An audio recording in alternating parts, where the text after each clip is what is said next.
Assalamualaikum warahmatullahi wabarakatuh. Apa kabar semuanya? Semoga dalam keadaan baik ya. Di sini kami dari kelompok 6 yang beranggotakan Ria Nurlianti dan Saida Marfuah akan mempresentasikan hasil diskusi kami yang berjudul Strategi Pembelajaran yang Berpusat pada Anak.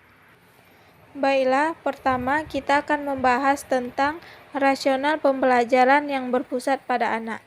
Seperti yang telah dikemukakan oleh Piaget, bahwa anak adalah pembangun aktif pengetahuannya sendiri.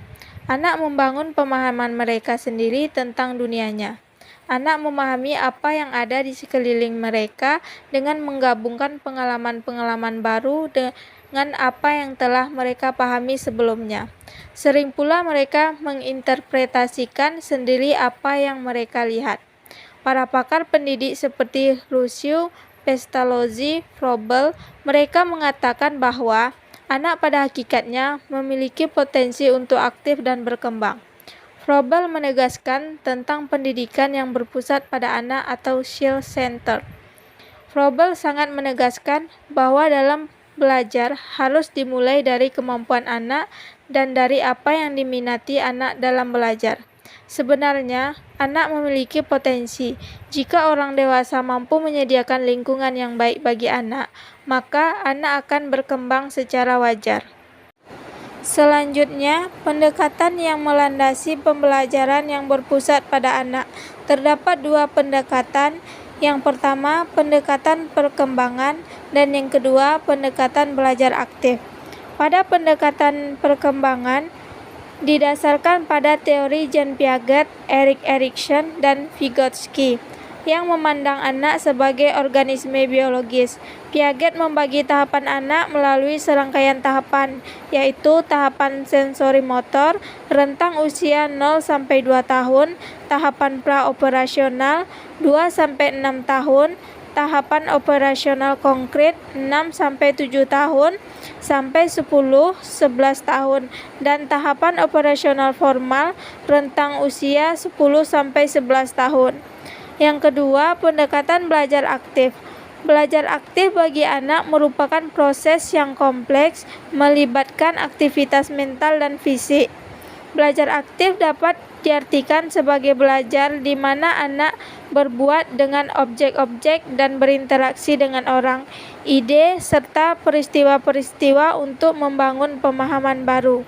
Belajar aktif juga dapat diartikan bahwa di mana anak dapat bereksplorasi dengan lingkungan seperti mengamati, meneliti, menyimak, menggerakkan tubuhnya, menyentuh, mencium, meraba, dan membuat sesuatu dengan objek di lingkungannya. Selanjutnya, karakteristik pembelajaran yang berpusat pada anak. Pembelajaran yang berpusat pada anak memiliki karakteristik sebagai berikut. Yang pertama, prakarsa kegiatan tumbuh dari minat dan keinginan anak. Yang kedua, anak-anak memilih bahan dan memutuskan apa yang ingin ia kerjakan. Yang ketiga, anak mengekspresikan bahan-bahan secara aktif dengan seluruh inderanya. Yang keempat, anak menemukan sebab akibat melalui pengalaman langsung. Yang kelima, anak menginformasikan dan menggabungkan bahan-bahan. Yang keenam, anak menggunakan otot kasarnya. Dan yang terakhir, anak menceritakan pengalamannya. Selanjutnya, strategi pembelajaran yang berpusat pada guru. Terdapat dua pendekatan. Yang pertama, pendekatan yang berpusat pada guru. Yang kedua, pendekatan yang berpusat pada siswa. Pengertian pendekatan yang berpusat pada guru adalah pendekatan yang menurunkan strategi pembelajaran langsung, pembelajaran deduktif atau pembelajaran ekspositori. Pada strategi ini, peran guru sangat menentukan baik dalam pilihan isi atau materi pembelajaran maupun penentuan proses pembelajaran. Jadi, arti pendekatan pembelajaran yang berorientasi pada guru yaitu pembelajaran yang menempatkan posisi siswa yakni sebagai objek di dalam proses kegiatan belajar, dan kegiatan belajar itu sifatnya klasik.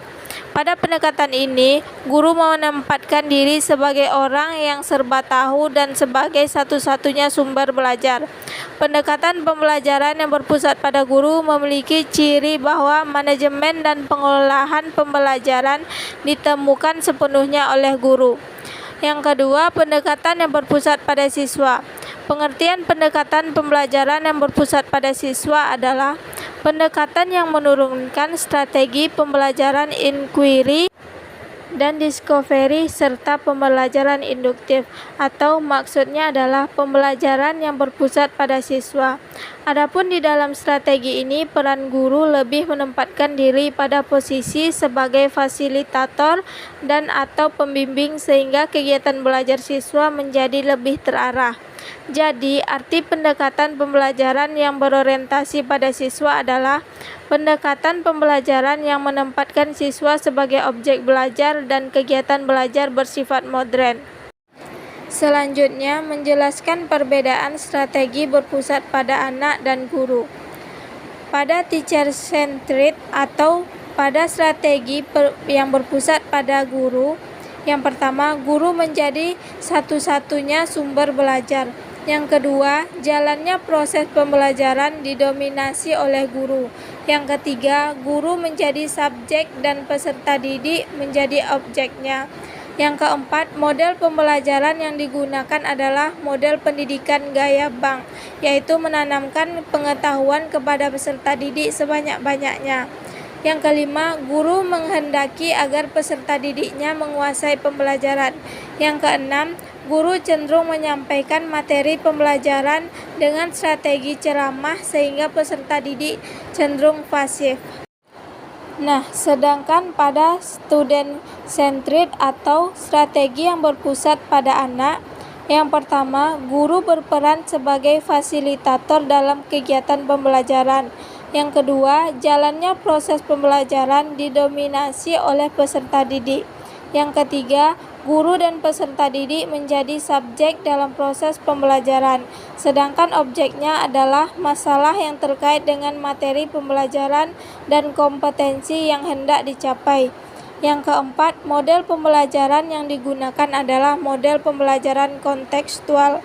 Yang kelima, guru menghendaki agar peserta didiknya menguasai atau mencapai berbagai kompetensi sebagai rumusan dari tujuan pembelajaran.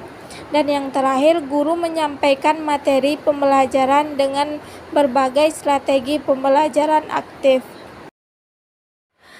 Perbedaan kegiatan siswa dan guru pada strategi mengajar berpusat kepada siswa. Strategi mengajar yang berpusat kepada guru yang pertama yaitu membacakan, yang kedua menjelaskan, yang ketiga memberikan instruksi, dan yang keempat memberikan informasi, yang kelima berceramah, yang keenam pengarahan tugas-tugas, dan yang terakhir membimbing dalam tanya jawab. Sedangkan strategi mengajar yang berpusat kepada siswa yang pertama bermain peran, yang kedua menulis dengan kata-kata, yang ketiga belajar kelompok, yang keempat memecahkan masalah, yang kelima diskusi atau berdebat, yang keenam memperhatikan keterampilan, dan yang terakhir melakukan kegiatan penyidikan. Selanjutnya, langkah-langkah atau prosedur pembelajaran. Pembelajaran yang berpusat pada anak harus direncanakan atau diupayakan dengan matang. Upaya yang dilakukan adalah dengan merencanakan atau menyediakan bahan atau alat peralatan yang dapat mendukung perkembangan dan belajar anak secara komprehensif. Untuk itu, perlu disediakan area-area yang memungkinkan berbagai kegiatan sesuai dengan pilihannya. Yang pertama, menyiapkan lingkungan belajar. Tahap awal yang perlu dilakukan adalah menyiapkan atau merencanakan dan menyediakan bahan-bahan peralatan yang dapat mendukung perkembangan belajar anak secara komprehensif yang meliputi perkembangan fisik motorik, sosial emosional, kognitif, kreativitas, dan bahasa. Area-area tersebut meliputi yang pertama, area pasir dan air, yang kedua, area balok, yang ketiga, area rumah dan bermain drama, Yang keempat, area seni. Yang kelima, area manipulatif. Yang keenam, area membaca dan menulis. Yang ketujuh, area pertukaran atau kerja kayu. Yang ke-8, area musik dan gerak. Yang ke-9, area komputer. Dan yang terakhir adalah area bermain di luar ruangan. Selanjutnya, pelaksanaan pembelajaran. Prosedur pelaksanaan pembelajaran sebagai berikut. Yang pertama, tahap merencanakan. Pada tahap ini, anak akan diberi kesempatan untuk membuat rencana dari kegiatan yang mereka akan lakukan. Selanjutnya, yang kedua, tahap bekerja. Tahap ini adalah tahap di mana anak akan bermain dan memecahkan masalah. Anak akan mentransformasikan rencana ke dalam tindakannya. Yang terakhir, tahap review atau melaporkan kembali. Tahap ini merupakan tahap memperhatikan apa yang telah dilakukan anak pada tahap bekerja.